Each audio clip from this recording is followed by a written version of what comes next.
तो जब भी सोचती हूँ तो अलग ही मतलब मेरे को फीलिंग होती है, क्योंकि उसी को सोच के मैंने प्रिपरेशन शुरू की थी कि मेरे को एम्स दिल्ली ही चाहिए और कोई कॉलेज नहीं चाहिए। तो वहाँ का इन्वायरमेंट अलग है, वहाँ पे सारे मतलब जितने सीनियर्स को देख के पढ़ाई करी है फोटो लगा के रूम में, उनसे मिलने को मिल रहा है, उनसे बातें करने को मिल रही है, तो वो तो बहुत ही ज्यादा खुशी है। और आगे I am really looking forward for starting from AIIMS.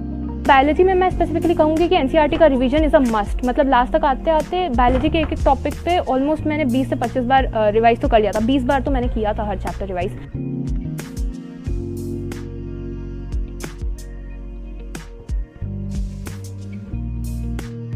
मतलब हमारा माइंड क्या करता है, इंफॉर्मेशन के लिए भूखा है हमारा ये माइंड। वो चाहता है कि मैं सब जगह से इंफॉर्मेशन इकट्ठी कर लूं, मैं और जान जाऊं और जान जाऊं और जान जाऊं। जबकि सच में अगर कुछ करना है तो कम जानना है और जितना जानना है उस पर फोकस करना है। एक्चुअल में जो रियलिटी जानने के लिए भाग रहे हैं कि और 4-5 वीडियोस देख लूं और कुछ देख लूं और 10-15 बुक्स पढ़ लूं और गूगल पे कुछ सर्चिंग कर लूं और कुछ जान जाऊं। जितना जानते जाओगे उतना ही कंफ्यूज होते चले जाओ। कि मॉक पेपर जब आप अटेम्प्ट कर रहे हैं नीट के पहले, तो मतलब अपनी स्पीड इतनी बढ़ा लो कि मतलब कि पेपर 3 घंटे में ना करना पड़े आपको, 2.5 घंटे में हो जाए या 2 घंटे में हो जाए। क्योंकि एग्जामिनेशन डे पे स्ट्रेस भी होता है, तो उसकी वजह से सिली मिस्टेक भी बहुत ऑब्वियस हो जाती है। तो अगर आप पेपर के दो बार गो थ्रू हो जाओगे तो वो सिली मिस्टेक काफी कम होगी। तो इसलिए आप पेपर जितना जल्दी कर पा रहे हो मॉक पेपर्स उतना करने की कोशिश करो। मैं बायो से स्टार्ट करती हूँ, तो मैंने बायो से करना शुरू किया। तो मतलब जो भी क्वेश्चन डाउटफुल हो रहे थे मैं सर्कल करती जा रही थी और बाकी मैं करती जा रही थी। बट पेपर इतना मतलब इतना जल्दी हो गया, आधे घंटे में मैंने बायो खत्म कर ली। फिर मैंने केमिस्ट्री करना स्टार्ट किया, तो वो भी मैंने आधे घंटे में ही कर दिया। तो फिर मेरे पास 2 घंटे भी पूरे बचे थे और मेरे पास पूरा टाइम था फिजिक्स करनी थी।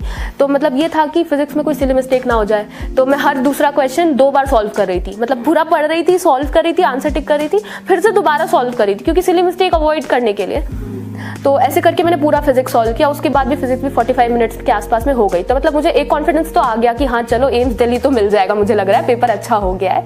और उसके बाद से फिर OMR फिलिंग स्टार्ट करी। तो मेरे पास 1 घंटे 15 मिनट बचे थे, तो मैंने OMR फिल करना शुरू किया। तो पहले मैंने फिजिक्स से फिल कर दी क्योंकि वो मैंने ऑलरेडी सारी कर ली थी। और फिर मैंने बायो करना स्टार्ट किया, तो मैं हर क्वेश्चन दोबारा पढ़ रही थी, दोबारा से कर रही थी।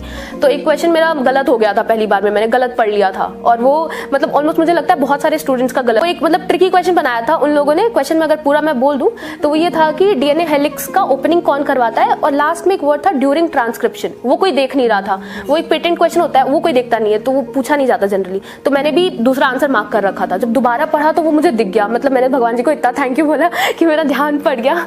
तो उसके बाद से मैंने उस क्वेश्चन को सही किया और फिर मैंने सारा क्वेश्चन ऐसे ही दोबारा से पढ़ के मैंने किए। केमिस्ट्री भी दोबारा मैंने सारे क्वेश्चन पढ़े। उसके बाद भी लास्ट में 15 मिनट मेरे बच गए, तो मैंने पेपर बंद किया, फिर बैठी थी, सबको इधर उधर देख रही थी, तो ऐसे ही किया मैंने पेपर। तो काफी अच्छा लगा।